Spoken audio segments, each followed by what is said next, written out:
तो हेलो दोस्तों, आज हम पूर्णागिरि की यात्रा शुरू कर रहे हैं। तो हम स्टेशन पर आ चुके हैं और यहाँ पर देखिए हम स्टेशन पे ट्रेन का इंतज़ार कर रहे थे। हम यहाँ पर सीटों पर बैठे थे और यहाँ पर इतने सारे बंदर पता नहीं कहाँ से आ गए और ये ऊधम काटने लगे यहाँ पर। लेकिन ये अच्छी बात है कि बंदर किसी से बोल नहीं रहे थे क्योंकि बंदर से कोई छेड़खानी करेगा तो बंदर ज़रूर उनको नुकसान पहुँचा सकते हैं। इसीलिए बंदरों से कोई नहीं बोल रहा था कि वो अपनी रास्ता जा रहे थे, इसलिए हमें उनसे कोई मतलब नहीं था। लेकिन देखने में बहुत अच्छा लग रहा था सुबह सुबह का नज़ारा। सुबह 7 बजे की ट्रेन थी हमारी, तो हम यहाँ पे ट्रेन का इंतज़ार कर रहे थे और यहाँ पे बंदरों के साथ देख रहे थे उनकी मस्तियाँ। तो बहुत अच्छा लग रहा था। तो यहाँ पे हमारी ट्रेन भी आने ही वाली थी, बस कुछ ही समय में ट्रेन भी आ जाती है हमारी।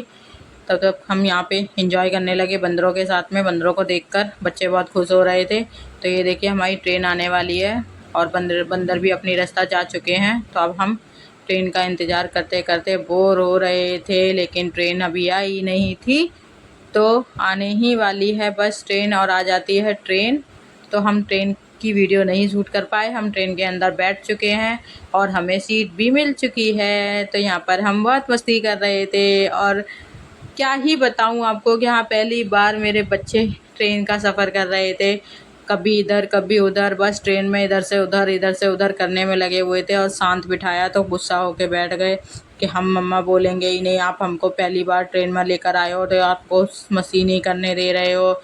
दोनों की दोनों बच्चे शांत होकर बैठ गए थे और मैं वीडियो शूट करवा रही थी। मैंने कहा भाई वीडियो शूट कर ले बच्चों की, ऐसा मौका बार बार नहीं मिलेगा।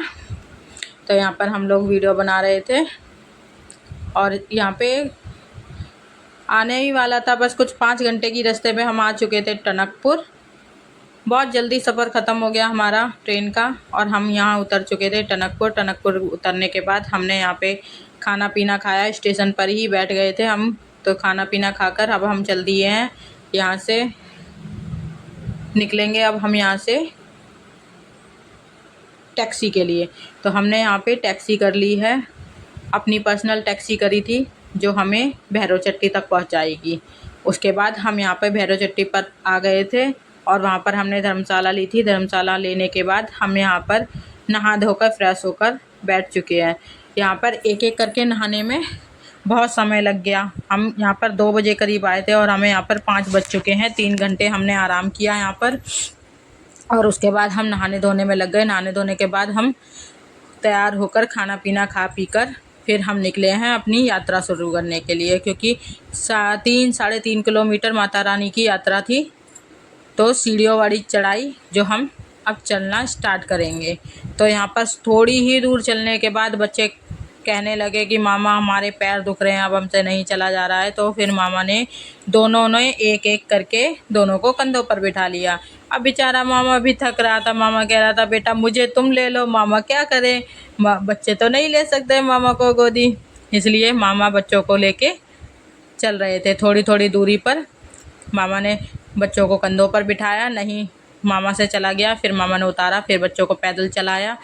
बहुत अच्छा लग रहा था। धीरे धीरे करके हमने ऐसे ही कम से कम 3 या साढ़े 3 घंटे में हमने ये चढ़ाई पूरी की थी। उसके बाद हम 9 बजे हमने बहुत ही अच्छे माता रानी ने हमको दर्शन दिए थे। भीड़ भी बहुत कम थी जब हम पहुँचे थे वहाँ पर और बारिश का मौसम हो चुका था, बूंदाबांदी हो चुकी थी। बहुत ही ठंडा मौसम अच्छा लग रहा था और ऐसा लग रहा था कि बस यहीं पर रुक जाएं। ऊपर जब हम पहुँचे थे माता रानी के दरबार में, वहाँ पे बहुत सारी पुलिस लगी हुई थी, लेकिन वहाँ पे वीडियो नहीं बना पाई मैं। लेकिन दर्शन बहुत ही अच्छे हुए। ऐसा हुआ पहली बार, मैं कई बार जा चुकी हूँ लेकिन मुझे पहली बार माता रानी ने इतने अच्छे से दर्शन दिए हैं।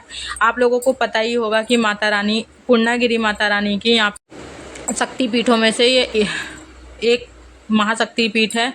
तो यहाँ पे उनकी नाभि का स्थल है, तो उसी के दर्शन किए जाते हैं।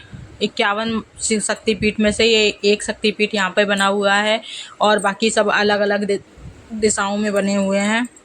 तो यहाँ पर बहुत जो भी मनोकामना जो मांगते हैं वो पूरी होती है। यहाँ पे अपनी मनोकामना मांगी हमने और हम नीचे उतर आए और वो सब कुछ रिकॉर्ड नहीं कर पाई मैं, क्योंकि फिर यहाँ पर हम नीचे आए हैं। तो सबसे पहले हमने यहाँ पे पंचमुखी धर्मशाला ली है।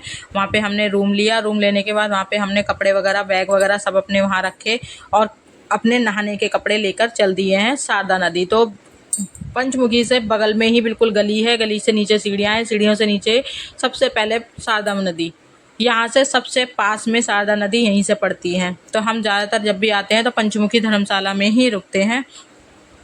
और यहाँ पर आने के बाद फिर हम यहाँ पे वीडियो शूट करने लगे, यहाँ पे स्लो में बनाने लगे, यहाँ पे वीडियो बनाई हमने कई एक, और यहाँ पे खूब हमने एंजॉय किया। काफ़ी देर तक हम 1 से 1.5 घंटे तक, 2 घंटे तक कम से कम यहाँ पे हमने पानी में एंजॉय किया है। और बहुत देर तक हम नहाए हैं इसमें। ऊपर से धूप लग रही थी, नीचे से पानी ठंडा था, बहुत ही मज़ा आ रहा था। धूप में से निकल रहे बाहर तो पानी ठंड लग रही थी, और पानी के अंदर जा रहे थे